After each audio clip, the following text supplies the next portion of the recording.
Hey welcome back, I am Sonu sir from the Sunshine Academy. स्वागत है आप सभी का हमारे YouTube channel the Sunshine Academy में। ठीक है, आज मैं आपके लिए काम करूंगा बेसिकली प्रीपोजिशन के पार्ट 4 पर। प्रीपोजिशन के पार्ट 4 पर लगातार मैं सीरीज से काम कर रहा हूँ। चीज़ों को छोटी छोटी भागों में डिवाइड कर चुका हूँ ताकि चीज़ों को आसानी से समझा जाए। प्रीपोजिशन पार्ट 4 जिसमें मैं देखने का प्रयास करूँगा अपने आप में। फर्स्ट में लिखूंगा इन, और सेकंड लिखूंगा इनटू, और थर्ड लिखूंगा इनसाइड। अक्सर बच्चे इन, इनटू और इनसाइड में वास्तविक अर्थ पता नहीं लगा पाते, कंफ्यूज रहते हैं कि कब इन का यूज करें, कब इनटू का यूज करें, कब इनसाइड का यूज करें। तो उन्हीं बच्चों को प्रॉब्लम्स के लिए मैंने एक छोटी सी बात शुरू की है, प्रीपोजिशन 4, जिसमें मैं इन और इनटू इन सभी का डाउट बिल्कुल एकदम बच्चों की तरह बेसिक, बिना किसी रूल के, बिना किसी फंडे के, ओनली कॉन्सेप्ट के जरिए मैं आपको सॉल्व करने का प्रयास करूंगा। ठीक हुई बात? तो बढ़ते हैं, कहानी को थोड़ी सी आगे ले चलूं मैं। इन, इनटू और इनसाइड। अब देखो, एक छोटी सी फोटो मैं बना रहा हूं। यहाँ पे एक रूम जनरेट कर दिया मैंने, और इस रूम के अंदर जनरेट कर दिया एक छोटा सा रूम है। मान लो कि ये तुम्हारा क्लासरूम है। ये क्या है? तुम्हारा क्लास रूम। बात क्लियर है? आसानी समझना, ये तुम्हारा क्या है? क्लासरूम। और ये तुम्हारा घर, जहां से तुम आ गए हंसते हुए, आराम से, बड़े खेलते हुए ये आ गए। अब जब तुम यहां से यहां आए, अब ध्यान रखना, इनटू, आराम से ध्यान देना, इन, इनटू और इनसाइड। जब तुम यहां से यहां आए तो तुम्हारे अंदर क्या थी सर? बोलकर सुना दो। मोशन। क्या था? मोशन। मोशन का मतलब गति। अब ध्यान दो, बचपन से ही टीचर ने हमको एक रूल पढ़ाया सर, अगर ध्यान हो, बचपन वाली बात है कि जब कोई वस्तु बाहर से अंदर आ जाए, जब कोई वस्तु बाहर से अंदर आ जाए तो उस कंडीशन में यूज करना इनटू का। हो सकता है कि ये रूल किसी हद तक सही हो, लेकिन मैं आज जो आपको पढ़ाऊंगा, जो आपको बताऊंगा, वो कोई रूल नहीं, ओनली कॉन्सेप्ट। ध्यान दो, इनटू का ध्यान रखना। इनटू का हमेशा एक ही सेंस में यूज करना, फेस चेंज। किसका? Face change. सर ये फेस चेंज क्या है? अब ध्यान दो, फेस चेंज का यदि मैं हिंदी में बोलने का प्रयास करूं तो एक छोटा सा नाम मैं लिख दूं, रूप परिवर्तन। रूप परिवर्तन। अब ध्यान दो, होता क्या है कि हम मनुष्यों का चेहरा दिन में कम से कम हजारों लाखों बार चेंज होता है, लेकिन वो सिर्फ होता है अनजाने में। हमको पता भी नहीं होता कि हमारे जो चेहरे की एक्सप्रेशन है, फेस एक्सप्रेशन है, वो कब चेंज हो गए। जैसे कि सर कैसे? मान लो कि तुम घर जा रहे हो, अब तुम क्लास में आए हो।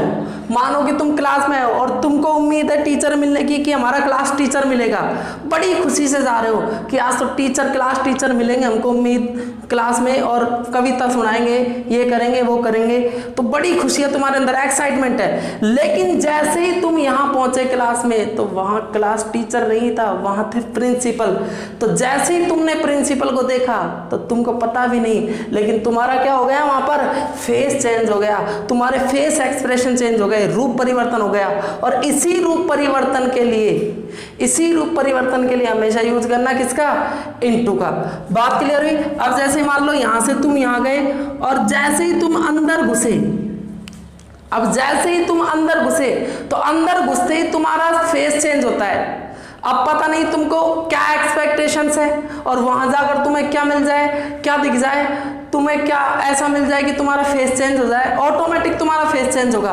तो इसी फेस चेंज होने के लिए, बॉडी लैंग्वेज चेंज होने के लिए तुम यूज करना किसका? हमेशा इनटू का। अब सर कैसे? जैसे कि मान लो ये कप है, और ये एक तुम्हारी केतली है जिसमें चाय है। ठीक है, पिक्चर पर मत जाना।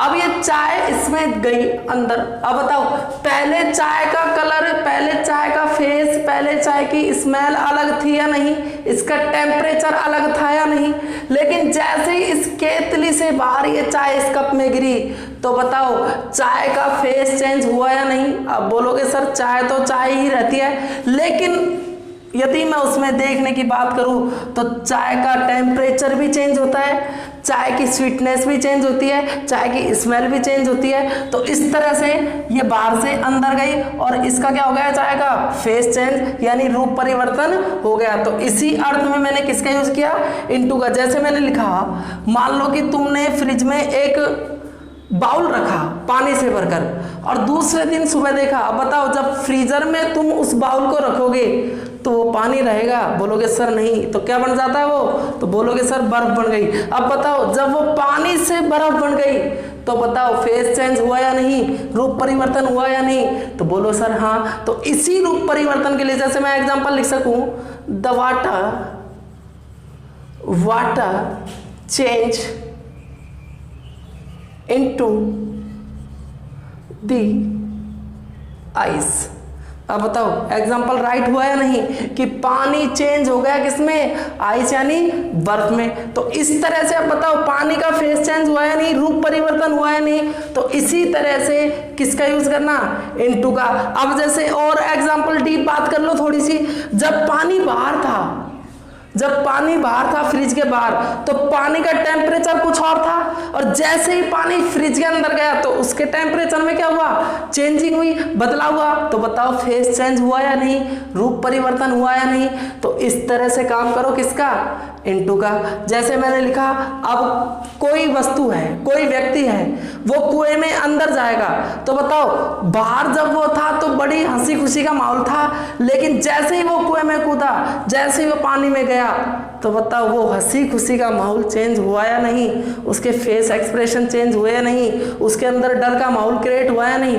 तो इसी यूज में हमेशा किसका यूज करना, इनटू का। बात क्लियर है इनटू की। अब बात करूं मैं इनकी, आए और तुम्हारी बेंच पर आकर तुम आराम से बैठे, क्लास में आ गए अब तुम इस क्लास में घूम लो चारों तरफ, यहां वहां चारों तरफ घूमो, कहीं भी घूमो, कहीं भी इस क्लास में घूमो। और इनका यूज हमेशा बचपन से हम पढ़े होते हैं कि जब एक वस्तु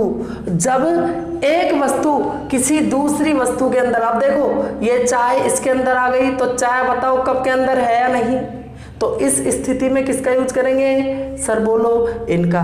तो जब एक वस्तु किसी दूसरी वस्तु के अंदर पहले से ही हो तो वहां यूज करना इनका। आप बताओ ये एक वस्तु यानी ये लड़का यानी तुम गति करके अंदर आ गए और आकर इसी क्लास में खेलने कूदने लगे, पढ़ने लगे बैठ करके, तो बताओ तुम एक वस्तु और दूसरी वस्तु क्या, क्लासरूम, तो तुम क्लासरूम के अंदर हो या नहीं। तो इसी स्थिति में, इसी अनुपस्थिति में यहां यूज करोगे तुम किसका, इनका, किसका, इनका।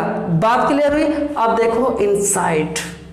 अब यदि मैं इस इनसाइड को देखने का प्रयास करूं तो इनसाइड में एक वर्ड दिखाई दिया अपने आप में, जरा बोलकर सुना दो सर, इन। और दूसरा वर्ड क्या दिखाई दिया, साइट। इनका मतलब यदि मैं जानने का प्रयास करूं, अब बचपन से ही क्या हुआ कि तीनों का मतलब में भीतर अंदर ही जानते हैं और तीनों का एक ही सेंस में यूज करते हैं, लेकिन नहीं सर, तो इनका मतलब में यानी अंदर भीतर और साइड का मतलब तरफ। अब तुम क्लासरूम के अंदर है और क्लासरूम के अंदर क्या है कि तुम्हारा जो ऑफिस है वो है।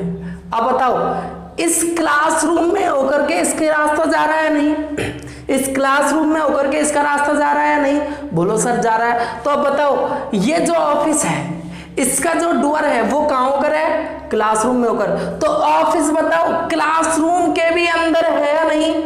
भाई कई बार ऐसा होता है कि जो गांव ग्रामीण इलाके हैं उनमें घर वर होते हैं, तो अधिकतर घर के कैसे बनावट के होते हैं कि कमरे के अंदर भी कमरा। आजकल तो आधुनिक जमाना है, मॉडर्न है, तो सब लोग एक से एक बंगला वगैरह बनाते हैं।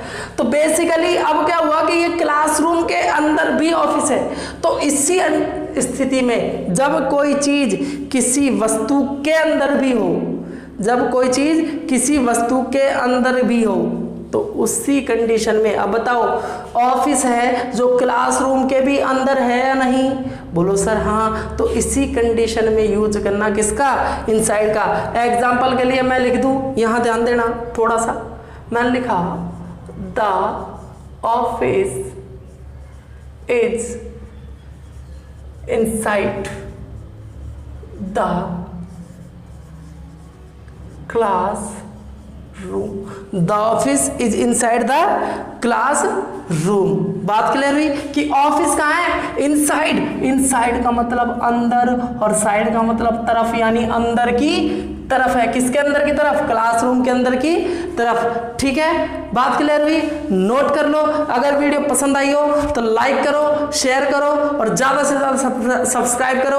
और अगर कोई भी प्रॉब्लम्स हो तो मुझे कमेंट करके जरूर बताना। ठीक है, धन्यवाद, थैंक यू।